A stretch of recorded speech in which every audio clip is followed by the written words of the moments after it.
Let's talk pros and cons of having a hysterectomy.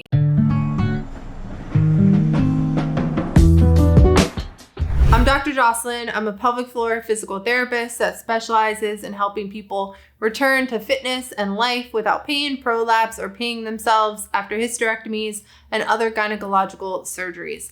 I'm also planning my own hysterectomy in May of this year. It's 2024 as I'm filming this. But I'm planning my own as well. So these pros and cons are things that I've seen other people live through and that I am planning out for myself as well. So let's get into it. I'm going to start with the cons so that we can end on a good note. So expect some scary things right now, but I promise we're going to end in a good place. So some of the cons of having a hysterectomy: it is major surgery. Any major surgery comes with general anesthesia and the risks of surgery in general. It is possible to sustain injuries during a hysterectomy. I've seen people have hip injuries from their surgical positioning, especially people with hypermobility or prior history of having hip pain or labral tears in their hips. So if you have any of these things, you're going to want to bring it up with your surgeon. You can also sustain things like bladder injuries, injuries to the bowel. These complications are incredibly rare, and I've been doing this for 8 years. I've seen 2 instances of surgical related injuries, and they were not life-threatening in the slightest, not permanent in the slightest. The people overcame them completely. Another con of having surgery is the recovery time. So it is going to require some time off work.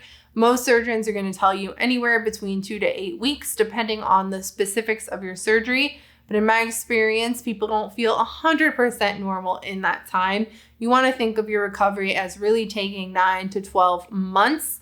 Not that you can't be back in your life in that time, but you might remember that you had surgery for at least that long and need to be considerate a little bit as you're exercising and out living your life and stuff. The next con is that your uterus does provide some support of the organs in the pelvis and for the pelvic floor. So having the uterus removed, it does remove some of the support, and some people struggle with symptoms of urinary issues, bladder prolapse, stuff like that after having their uterus removed. Depending on the surgery, you're also going to have an incision or multiple incisions. Anytime you have an incision, you have risks of scarring, infection, things like that.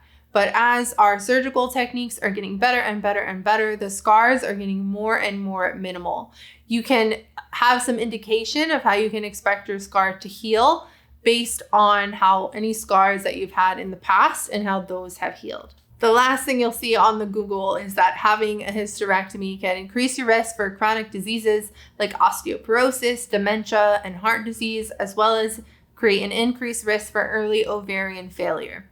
These things do have some support in the research, but I personally believe, and what I've seen with my clients, is that a lot of these risks come from not having adequate support for women when they're going through these major surgeries. So there's no support for the emotional side of choosing to have a hysterectomy and for the physical side. So a lot of people end up encountering things like depression, lower back pain, pelvic floor problems, things that keep them from fully engaging in life and engaging in exercise. And a lot of the chronic disease risks, I believe, come from women never recovering from surgery in a way that allows them to fully engage in the things that we know prevent chronic disease, like weight-bearing exercise, like impact exercise, like strength training and resistance training, and like being able to engage in supportive mental health care. In regard to the increased risk for ovarian failure, most updated research shows that women in general have about an 8% risk of encountering this in their lifetime, basically meaning that your ovaries stop producing hormones earlier than average. After hysterectomy, this risk seems to be about 14%. So that's a 6% increase in the overall risk of encountering this. And I don't know about you, but I don't personally know a lot of women in their 30s and 40s going around worrying about their ovaries failing. The problem, I believe, lies in, again, the lack of support. So women experiencing early ovarian failure often have symptoms of brain fog, anxiety, mood changes, and when they go and report these symptoms to their doctors, it's not linked back to their ovarian function or their history of having had a hysterectomy. So they're prescribed higher doses of antidepressants. There's nothing wrong, of course, with taking antidepressants, but the symptoms themselves, the changes in their mood are never looked at. They're never provided support in order to overcome those things, never spoken to about the benefits of using hormone therapy when you are experiencing those things. And if we had a better system to catch and treat these symptoms, I think people would be much better off. And early ovarian failure wouldn't be something to be so afraid of.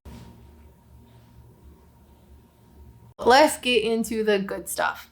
Here are the pros of having a hysterectomy. So if you're making the choice to have a hysterectomy, most likely you have a health issue going on and you don't feel the way you want to.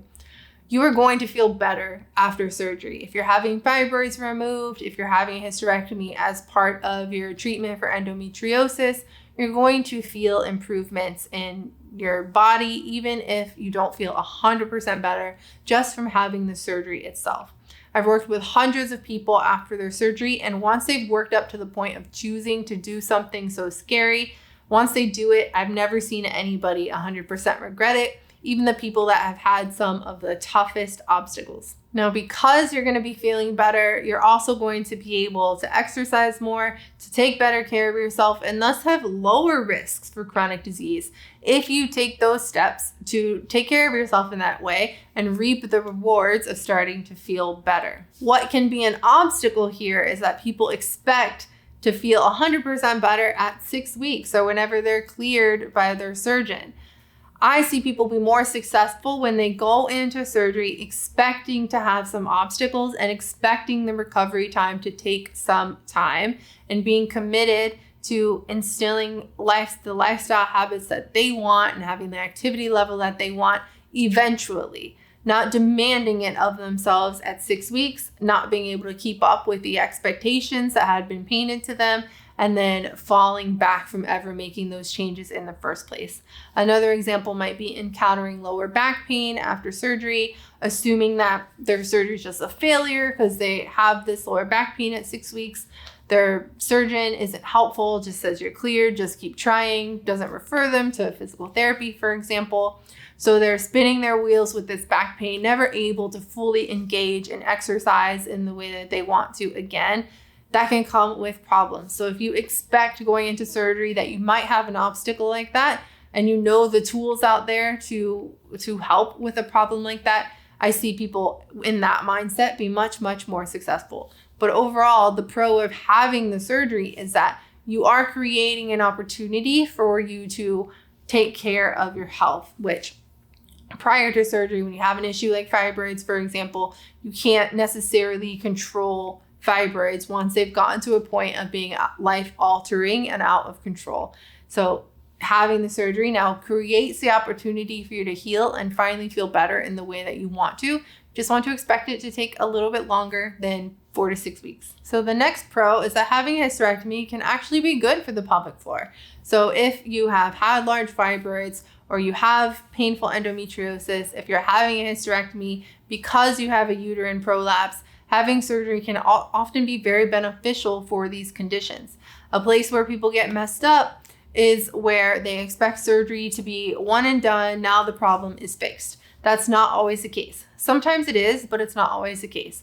Sometimes it might help your leaking get better or your prolapse might get better, but you still want to strengthen and improve the surrounding muscles so that you can feel 100% instead of just 50 or 75% better. The last pro of having a hysterectomy is that it can reduce your overall systemic inflammation. So depending on what kind of or what reasons you're having the hysterectomy for, your body might be in a state of unwellness. So having fibroids can create inflammation through the body.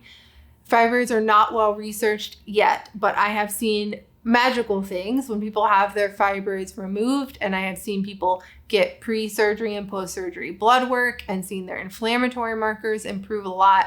People's headaches and sinus issues clear up sometimes. A lot of their aches and pains get better. It just puts your body in an improved state of health. I've seen the same for people with things like endometriosis and other conditions that create repetitive bloating, swelling, and inflammation in the abdomen. So having surgery, again, it creates an opportunity for your whole body to start to improve and actually reap the rewards of the healthy lifestyles that we all want to be living and the active lifestyles that we all want to be engaging in.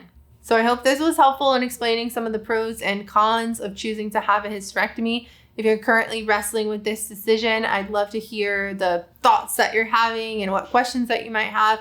You can drop those in the comments. And if you want to follow along for more information on thriving after a hysterectomy without pain, prolapse, or peeing yourself, give me a subscribe so you get the updates on any upcoming videos.